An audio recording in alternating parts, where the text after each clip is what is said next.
मित्रों नमस्कार। Vikram Singh Kheria YouTube channel पर आप सभी का बहुत बहुत स्वागत है।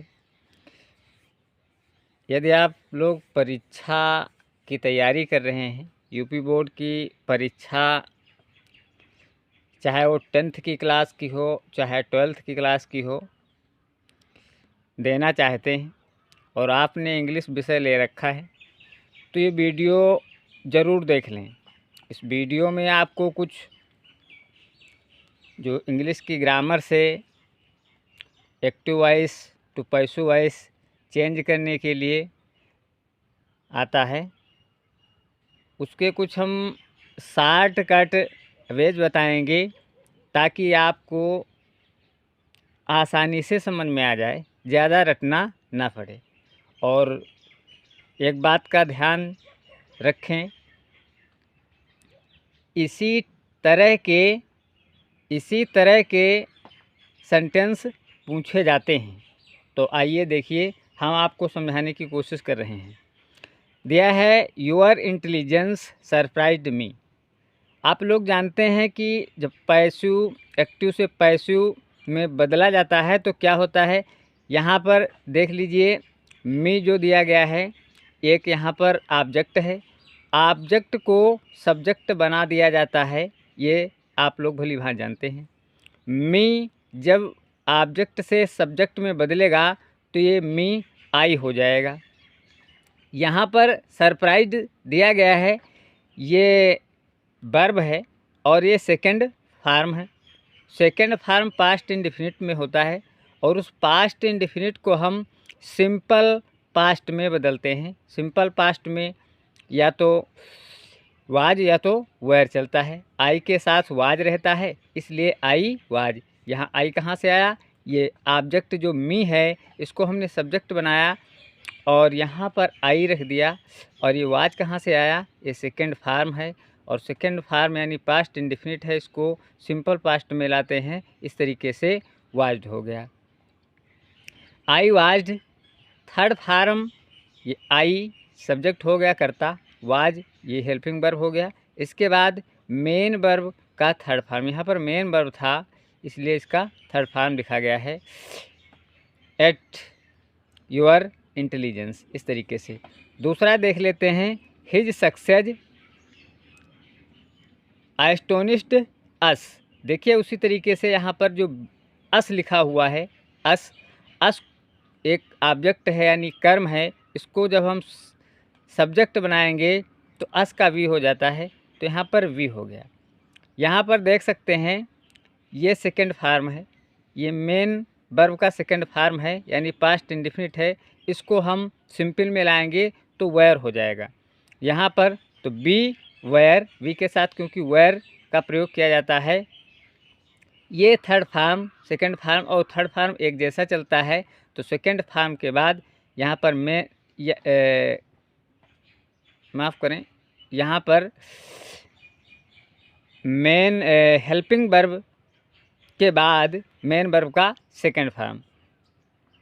इस तरीके से आप इसको आगे बढ़ा सकते हैं, एट हिज सक्सेस। और देख लें, दिस दिस न्यूज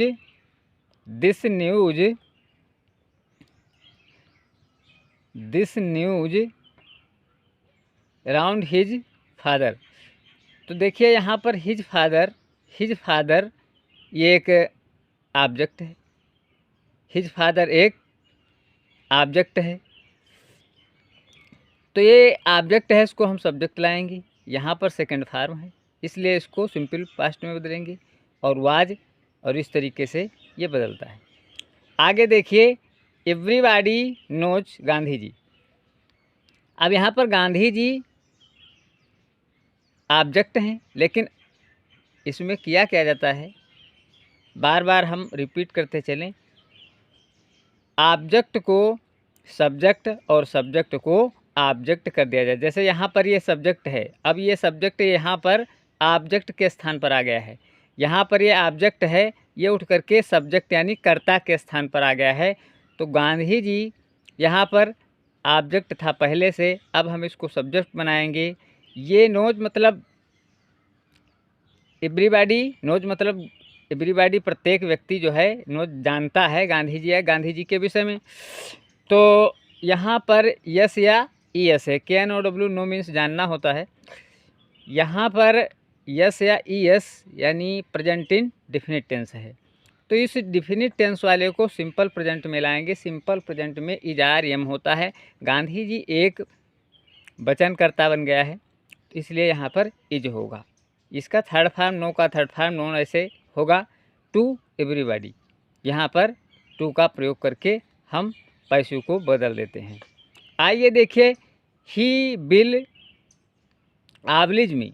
यहाँ देखिए इस मी को आई कर दिया गया है और आई के साथ बिल नहीं सैल चलता है, इसलिए आई के आधार पर यहाँ पर सहायक क्रिया हम सैल लाए हैं। और याद रहे बिल और सैल वाले जब सेंटेंस होंगे उसका जब हम पैसिव बनाएंगे तो उसमें बिल वी और सैल वी बी जुड़ता है। जो बिल होगा तो बी जोड़ देंगे और सैल होगा तो भी बी जोड़ देंगे, यानी वो बिल वी सैल वी में कन्वर्ट हो जाता है। तो इस तरीके से आई समझ में आया, मी का आई हो गया है और ये सैल क्योंकि आई के साथ सैल होता है इसलिए आई सैल वी। आबलिड यहाँ पर थर्ड फॉर्म लगाया गया है टू हिम, यानी टू यहाँ पर बाई के बजाय सीधे टू के द्वारा इसको बदल दिया गया है। My behaviour pleased him. My behaviour pleased him, please माने प्रसन्न करना होता है, हिम माने उसे। ही, अब यह ही का यहाँ पर हिम दिया गया है। हिम कहाँ से आया है? ये जो हिम दिया गया है, ये जो हिम दिया गया है, हिम से ये हिम से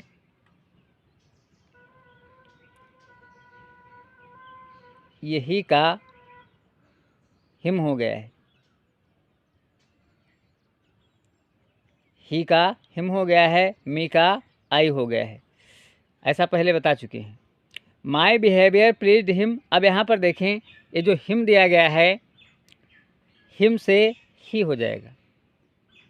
हम बार बार यही समझाते आए हैं कि जो ऑब्जेक्ट है उसको सब्जेक्ट किया जाएगा। यहाँ पर सब्जेक्ट क्या है? माई बिहेवियर है। प्लीज क्या है? ये वर्ब है। हिम क्या है? ऑब्जेक्ट यानी कर्म है। इस ऑब्जेक्ट को हम सब्जेक्ट बनाएंगे तो हिम जो है ही में बदल जाएगा।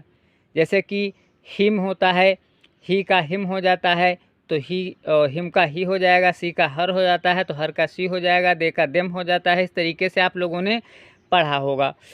तो ही से यहाँ पर हिम बना, यहाँ पर सेकंड फार्म है इसलिए इसको ही वाज में बदलेंगे। इस थर्ड फार्म है विथ माई बिहेवियर। यहाँ पर बाई के बजाय विथ का प्रयोग कर दिया गया, यहाँ पर टू जोड़ करके बदल दिया गया, यहाँ पर विथ लगाया गया है।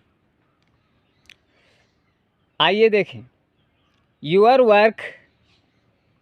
Work satisfied the officers. अब यहाँ पर द ऑफिसर्स लिखा हुआ है, ये द ऑफिसर्स यहाँ पर कर्म है, इसको यहाँ पर कर्ता बनाएंगे। यहाँ पर देख रहे हैं आप यस या यस जुड़ा हुआ मुख्य क्रिया के अंत में, ये प्रेजेंट इंडेफिनिट होगा और इस तरीके से इसको सिंपल प्रेजेंट में लाने की कोशिश करते हैं। इस तरीके से इसको सिंपल प्रेजेंट में लाने की कोशिश करते हैं। तो यहाँ पर आर है, यहाँ बहुवचन है, यहाँ पर आर हो गया है, ये थर्ड फार्म है विथ योर वर्क। इस तरीके से आइए और देख लें, दिस बुक इंटरेस्ट मी। तो यहाँ पर मी है और यहाँ इसको मी को कर्ता की जगह लाएंगे, आई बन जाएगा। और यहाँ पर यस प्रेजेंट इंडेफिनिट है तो इसको हम सिंपल में बदलेंगे, इज आर एम में, तो यहाँ पर एम हो जाएगा। इंटरेस्टेड ये थर्ड फार्म है, in this book, I am interested in this book. इस प्रकार से कुछ आपको समझाया गया है। आगे और देखें, the girls laughed at me. तो यहाँ पर मी दिया गया है, मी को हमने आई में बदल दिया है। लाफ्ड ए सेकंड फॉर्म दिख रहा है, इसको वाज में बदला गया है, यानी कि जो पास्ट इंडेफिनिट है उसको सिंपल पास्ट में वाज वर्ड चलता है, आई के साथ वाज चलता है। तो laughed eight by the girls, यहाँ पर बाई के प्रयोग के द्वारा फिर द गर्ल्स ये इधर जो सब्जेक्ट है इधर ऑब्जेक्ट बनता है। He looks after my children, look after का मतलब देखभाल करना होता है। माई चिल्ड्रन यहाँ पर ऑब्जेक्ट है और यहाँ पर लुक्स आफ्टर लिखा हुआ है, तो लुक्स आफ्टर एक साथ में रहता है, ये प्रेजेंट इंडेफिनिट टेंस में है। और इसको आर, जैसा कि आर बदला गया है, चिल्ड्रन माई चिल्ड्रन बहुवचन है, तो सिंपल प्रेजेंट में लाएंगे इज आर एम होगा, तो यहाँ पर आर हो गया है। लुक्ड ए थर्ड फार्म, लुक्ड आफ्टर कर दिया गया थर्ड फार्म बाई, और ही का यहाँ पर हिम हो गया है। आगे देखें, someone has stolen my pen दिया गया है। Someone has stolen my pen, यहाँ पर माई पेन को उठा करके यहाँ पर रखेंगे क्योंकि ये ऑब्जेक्ट है, इधर सब्जेक्ट में सब्जेक्ट के स्थान पर इसको लाना है।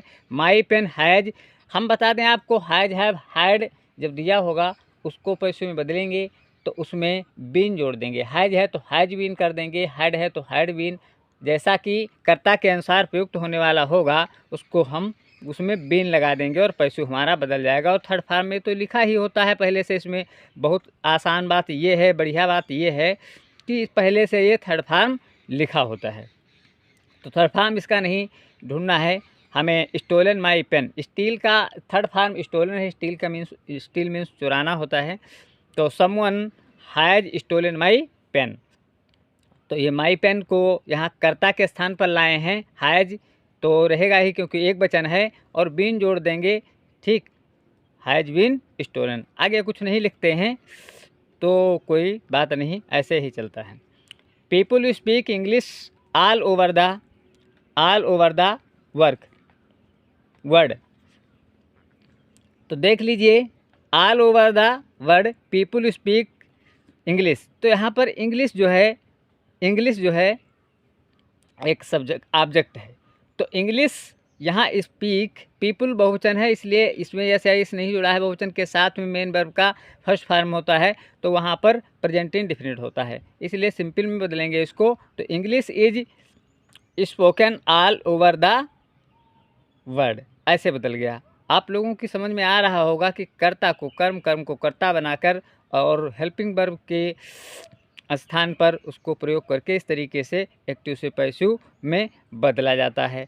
आगे और हम बताते हैं, when does he help me, when does he help me दिया गया है, तो देखिए इस तरीके से तो ज़्यादातर यही जो हैं से इंट्रागेटिव हैं, इम्परेटिव हैं, इसी तरीके तो इम्पॉर्टेंट रहते हैं और इसी तरीके के सेंटेंस पूछे जाने की ज़्यादातर संभावना बनी हुई है। When does he help me, when does he help me, तो ऐसा करते हैं, हम आपको बताते हैं, जो ये इंट्रागेटर है होई फैमिली का, WH फैमिली का जो वर्ड होता है उसको हम ज्यों का त्यों वहीं पे उतार लेते हैं कि क्या करेंगे क्या नहीं करेंगे, इसको ज्यों का त्यों वहीं पे उतार लेते हैं। जैसा कि डज दिया गया है, डज ये प्रेजेंट इंडेफिनिट में आता है, ही यहाँ पर कर्ता एक वचन है, और यहाँ पर जो मी है, इस मी को जब हम इधर लाएंगे, ही को मी और मी को ही के स्थान पर बदलेंगे तो होगा क्या, ये आई बन जाएगा। तो आई के साथ यहाँ पर यम होता है, क्योंकि अब इंडेफिनिट के बजाय हम सिंपल में इसको बदलेंगे, इसलिए एम हो गया है।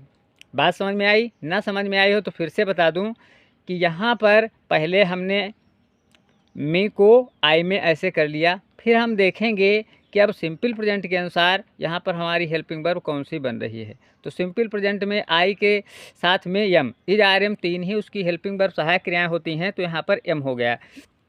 आई हेल्प, ये थर्ड फॉर्म है।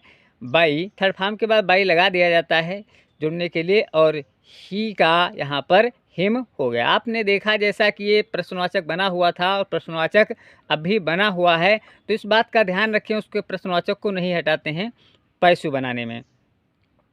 मे आई see it, may I see it दिया हुआ है, तो मे एक प्रकार से वो मॉडल दिया हुआ है, मे आई सी, जो कैन और मे होता है सकना, वही में है, मे आई सी इट। तो यहाँ पर ये इंट्रागेटिव है, इंट्रागेटिव को ज्यों का त्यों हम रखेंगे, इसलिए मे को उसी के नीचे स्थान पर उतार लेंगे। यहाँ पर सी हमारा वर्ब है और ये आई जो है, आई हमारा इधर का सब्जेक्ट है, तो आई को तो उधर जाना है, लेकिन यहाँ पर ऑब्जेक्ट फिर क्या है, ऑब्जेक्ट इट है, इसलिए उस ऑब्जेक्ट को सब्जेक्ट के स्थान पर लाएंगे, यानी आई के स्थान पर इट को लाएंगे। यहाँ तक समझ में आया। और ये मॉडल टाइप में हैं, जो मॉडल टाइप में होते हैं उसमें हम बी जोड़ देते हैं, जिसको सब्जेक्ट बनाते हैं उस सब्जेक्ट के बाद में बी लगाते थे। इस बात का ज़रूर ध्यान रखें कि ये मे और माइट ये मॉडल हैं, और मॉडल में जब पैसिव बदलेंगे तो यहाँ पर बी का प्रयोग कर देंगे। जब हम अपना नया सब्जेक्ट चुन लेंगे उसके बाद में बी लगा देंगे। थर्ड फॉर्म जरूर लिखा जाएगा, सीन है बाई, और थर्ड फॉर्म के बाद आप लोग जानते हैं थर्ड फॉर्म के बाद बाई लगाया जाता है, या नए ऑब्जेक्ट से पहले कह लीजिए बाई का प्रयोग करते हैं। ये पहले हमारा ऑब्जेक्ट यहाँ पर इट था, अब यहाँ पर मी हो गया है, इसलिए ये मी हमारा नया ऑब्जेक्ट है, इसके पहले बाई लगाएंगे। या कह लीजिए थर्ड फॉर्म हो गया है, थर्ड फॉर्म के बाद बाई का प्रयोग करते हैं, और फिर इधर जो सब्जेक्ट होता है उसको ऑब्जेक्ट में बदल लेते हैं। आगे देखें, अगला है who has written his this book. Who has written this book, यहाँ पर देख लेते, और जो हु है तो हु को बाई हुम में बदला जाता है। ज़रूर रट लीजिए, ध्यान दे करके कि हु को बदलते हैं बाई हुम में। जहाँ कहीं भी यहाँ पर ऐसे वाक्यों में जिसमें पैसिव में बदलना है उनको जो है बाई हुम लिखा जाएगा। तो हु के लिए यहाँ पर बाई हुम किस लिए लिखा गया है, ये हम आपको बता दें कि बाई हुम लिखा गया है हु के लिए। ठीक, अब देखें यहाँ पर हैज़ तो लिखा ही था, लेकिन बाई हुम लिख गया है, तो बाई हुम केवल हु के लिए लिखा गया है। तो यहाँ पर हैज़ हम फिर से लिख लेंगे, क्योंकि जो इंट्रागेटिव है उसको हम इंट्रागेटिव ही रखना चाहते हैं। बात समझ में आ गई। यहाँ पर फिर दिस बुक जो है, हमारा जो दिस बुक है वो इधर ऑब्जेक्ट बन रहा है, उसको हम यहाँ पर लाएंगे तो दिस बुक, और यहाँ पर बीन आ गया है। हम आपको बता दें जब इंट्रागेटिव होते हैं तो ये has been, have been, will be, shall be, will have, shall have, जो इस तरीके के जिसमें आपको डबल हेल्पिंग वर्ब में डबल वर्ड दिखाई देते हैं, जो ऐसे शब्द होते हैं जब इंट्रागेटिव होते हैं या नेगेटिव होते हैं। जैसे नेगेटिव होता है तो ये वीन शब्द, हैज और वीन अलग अलग होता, नाट शब्द हैज और वीन के बीच में लगा दिया जाता है। वैसे ही जब इंट्रागेटिव होता है तो ये वीन शब्द वर्ड जो है ये सब्जेक्ट के बाद में जोड़ा जाता है। ये इसलिए यहाँ पर बीन जुड़ गया है, क्योंकि ये सेंटेंस हमारा इंट्रागेटिव है। समझ में बात आई होगी, हैज़ बीन रिटन। आगे देखते हैं, हु स्टोल द पेन। देखिए यहाँ पर हमने बताया था कि हु के लिए बाई हुम लगाएंगे, यहाँ भी आप देख रहे होंगे हु के लिए बाई हुम का प्रयोग किया गया है। यहाँ पर वाज कहाँ से आया है, क्योंकि स्टोल स्टील का सेकंड फार्म है, और स्टोल जो है स्टील का सेकंड फार्म है। सेकंड फार्म में पास्ट इंडिफिनिट होता है, तो पास्ट इंडिफिनिट को सिंपल पास्ट में लाते हैं, और सिंपल पास्ट की हमारी जो सहायक क्रिया होती है वाज और वेयर होती हैं, इसलिए यहाँ पर इसको हम वाज लाए हैं। क्योंकि वाज क्यों है कि द पेन एक वचन है, तो एक वचनकर्ता के साथ में यहाँ पर वाज रहेगा, स्टोलन। बस इस तरीके से आपका ये बदल गया। आगे और देख लेते हैं, post this letter. Post this letter, let this letter be posted, let this letter be posted. यहाँ पर एक बहुत मस्त बात आई है निकल करके कि पोस्ट दिस लेटर, ये वाक्य आपका इम्परेटिव है, और इम्परेटिव वाक्य जो है आदेशात्मक वाक्य में लेट जोड़ करके हम बनाते हैं। कुछ नहीं करना है, और इस तरीके के ही वाक्य को ज़्यादा पूछा जाता है। तो आओ हम विधिवत बताते हैं आप लोगों को। जैसे कि यहाँ पर दिस लेटर लिखा हुआ था, हम ज्यों का त्यों उस दिस लेटर को दिस लेटर के नीचे ही उतार लेते हैं, क्योंकि इसमें हमारा दिस लेटर ऑब्जेक्ट है, तो हम ऑब्जेक्ट को पहले उतार लेंगे, और इस दिस लेटर से ठीक पहले लेट लगा देंगे, और दिस लेटर के ठीक बाद में बी लगा देंगे। यानी कि जो इम्परेटिव सेंटेंस हैं, ऐसे सेंटेंसों में हम पहले तो ऑब्जेक्ट को चयन कर लेंगे, ऑब्जेक्ट को जहाँ पे लिखना वहाँ पे लिख देंगे, ऑब्जेक्ट के पहले लेट और ऑब्जेक्ट के ठीक बाद में बी लगा देंगे। ये पहली कंडीशन है हमारी। और यहाँ पर जो वर्ब है उसका थर्ड फार्म लिख देंगे, पोस्टेड ये थर्ड फार्म है, और इसी तरीके से हमारा ये बदल गया, पैसिव में बदल गया। जी हाँ, फिर से सुन लीजिए हमारी बात को। अगर इम्परेटिव है यानी आदेशात्मक वाक्य हैं, जैसे पोस्ट दिस लेटर, इस पत्र को पोस्ट कर दो, गिव मी ए पेन, मुझे पेन दो, राइट लेटर, एक पत्र लिखो। इस तरीके से इम्परेटिव होते हैं जो मेन वर्ब से शुरू होते हैं। ऐसे वाक्य जो मेन वर्ब से शुरू होते हैं उनको हम इम्परेटिव कहते हैं, आदेशात्मक कहते हैं, और उन्हीं के साथ में लेट का प्रयोग किया जाता है। ये बात आपकी समझ में आई होगी।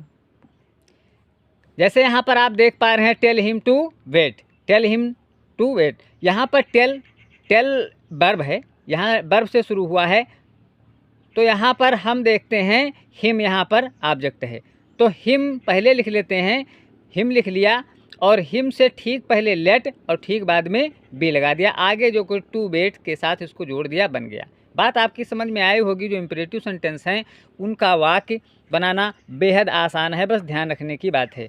Do not kill the word, do not kill the word, यानी किल द वर्ड यहाँ पर इसका नेगेटिव बन गया है, इसलिए ये भी वाक्य किल द बर्ड, चिड़िया को मारो, और do not kill the bird, चिड़िया को मत मारो, ऐसा इम्परेटिव का नेगेटिव है। तो यहाँ पर किल, यहाँ पर द बर्ड, यहाँ पर देखें आप, द बर्ड यानी जो पक्षी है, जो चिड़िया है, वही हमारा ऑब्जेक्ट है। किल तो वर्ब है और ये तो सहायक क्रिया है। यहाँ पर द वर्ब हमने पहले लिख लिया, तो द वर्ब लिखने के बाद हम क्या करेंगे, द वर्ब से पहले, क्योंकि ऑब्जेक्ट है ये, सब्जेक्ट बना है, इससे पहले लेट और इसके बाद में बी, लेकिन नेगेटिव साथ में है, तो हमने पहले भी बताया था, जैसे कि जिसमें बी जुड़ जाता है, हैव जुड़ जाता है, हैज बीन है, हैव बीन है, विल बी, शैल बी, इस तरीके के वाक्य जो होते हैं, तो ये नाट हमारा उनके बीच में ही रहता है, इसलिए नाट बी किल्ड थर्ड फॉर्म लिखा गया है। प्लीज़ गो टू स्कूल है, इसको देख लीजिए, प्लीज़ वाले को बदल देते हैं यू आर रिक्वेस्टेड में। यहाँ पर जो यू आर रिक्वेस्टेड लिखा गया है, ये प्लीज़ के कारण आ गया है मित्रों, प्लीज़ के कारण आ गया है। यानी अगर आपको वाक्य मिलते हैं प्लीज़ वाले, ओबे जैसे लिखा हुआ है, ओबे को हम बदल देते हैं यू आर एडवाइस्ड में, तो प्लीज़ वाले वाक्य अगर मिलते हैं तो भूल मत जाना, यू आर रिक्वेस्टेड लिख देना। प्लीज़ के लिए, प्लीज़ के लिए यू आर रिक्वेस्टेड लिखा जाता है, आगे कुछ करना ही नहीं है, यू आर रिक्वेस्टेड लिख दिया, फिर टू लगा दीजिए, आगे जो कुछ लिखा हुआ है ये टू अपनी तरफ से लगा है, जैसे बाई लगता है, टू लगाया, गो टू स्कूल हो गया। Obey this, obey the rule of the road, obey the rule of the road मतलब मानना चाहिए, और रूल्स माने नियम, ऑफ द रोड सड़क के नियमों का पालन करना चाहिए हमें, ऐसा इसमें बताया गया है। You are advised to obey the rule of the road, obey का मतलब है यहाँ पर सलाह दी गई, यहाँ पर ओबे के लिए आज्ञा मानना चाहिए, इसलिए यू आर एडवाइज्ड आपको सलाह दी जाती है, टू ओबे यानी मानने के लिए, the rule of the road, इसलिए यहाँ पर यू आर एडवाइज्ड कर दिया गया है ओबे के लिए। आपको याद रखना है कि प्लीज के लिए यू आर रिक्वेस्टेड और ओबे के लिए यू आर एडवाइज्ड का प्रयोग करके हम पैसिव में बदल देंगे। और चलते चलते देख लेते हैं, they say that the king is coming, king is coming. अब यहाँ पर दे से दैट, यहाँ पर जो है किंग इज कमिंग, इस तरीके के वाक्य मिल रहे हैं, तो it is said that the king is coming, we have to help him. यहाँ पर देख लीजिए एक बार, we have to help him, यहाँ पर ही का ही, हिम का हिम कर देंगे, हिम का ही कर देंगे, पता है, बता चुके हैं। यहाँ पर हैव था, यहाँ हैज क्यों हो गया, क्योंकि बी के साथ हैव होता है, ही के साथ हैज हो जाएगा। To to be, to be, to वाले वाक्यों को हम बी जोड़ करके बनाएंगे और हेल्पेड बाई अस इस तरीके से लिख देंगे। और देख लीजिए, ही शुड हेल्प हर, यहाँ पर जो हर लिखा हमने बताया था, हर को सी में बदल दे, सी को हर में बदलते हैं, और यहाँ शुड लिखा है, शुड एक मॉडल है, हम पहले बता चुके हैं, जो मॉडल है उसमें भी जोड़ देंगे, तो ही शुड वी, और मेन वर्ब का थर्ड फॉर्म हेल्पेड बाई हिम, इस तरीके से हो गया है। जैसे आई कैन हेल्प हिम, देख लीजिए फिर से, हिम का ही हो जाएगा, क्योंकि कैन एक मॉडल है, हम बराबर बात करते चले आए हैं कि मॉडल में बी जोड़ करके हम अपना पैसिव बदलते हैं। तो ही कैन वी हेल्पेड बाई मी, यहाँ ही कहाँ से आया, ये हिम का ही हो गया है, कैन ये बी, क्योंकि कैन मॉडल है हमारा, कुड मॉडल होता है, शुड मॉडल होता है, इन सब के साथ में हम बी का प्रयोग करके तभी जो है पैसिव बना सकते हैं। Why did he sell the cow, अंतिम वर्ड है और आप लोग इसको देख लीजिए ध्यान से। व्हाई डिड, ये इम्परेटिव है, इम्परेटिव इंट्रागेटिव है यानी प्रश्नवाचक है। व्हाई हमने बताया था जो प्रश्नवाचक होगा उसको प्रश्नवाचक ही रखेंगे, कहीं धोखा मत खा जाना। व्हाई अपनी जगह पर व्हाई ही रहेगा। ये डिड से वाज बन गया क्योंकि डिड ये पास्ट इंडेफिनिट में है और पास्ट वाले को सिंपल में बदलना होता है। तो यह द काऊ, यहाँ पर जो द काऊ इधर लिखा गया था ये द काऊ इधर आ जाएगा और ये द काऊ जो है आपका एक वर्ब सब्जेक्ट बन गया। अब ये सब्जेक्ट एक वचन है इसलिए वाज होगा, तो why was the cow sold by him. इस तरीके से हमने आपको समझाने की कोशिश किया। पहले से आप लोगों ने अध्ययन कर रखा है और कहीं पर कोई अड़चनें आती हैं तो आप लोग इसको ध्यान से देखेंगे और पढ़ेंगे और इस वीडियो को बार बार रिपीट करके आप सुन लेंगे तो हम आशा करते हैं कि ये पैसिव आपको क्लियर हो जाएंगे। हम ऐसे ही और वीडियो आपको इंग्लिश के लिए प्रोवाइड कराएंगे ताकि जो चैनल विक्रम सिंह खेरिया विजिट कर रहे हैं, देख रहे हैं, उनको नॉलेज बढ़े और वो परीक्षा में अपने सही अंक ला सकें। अगर वीडियो देखने के बाद समझ में आता है तो इतना तो बनता ही है कि चैनल नहीं सब्सक्राइब है तो सब्सक्राइब कर लें और लाइक कमेंट और शेयर ज़रूर कर दें। धन्यवाद।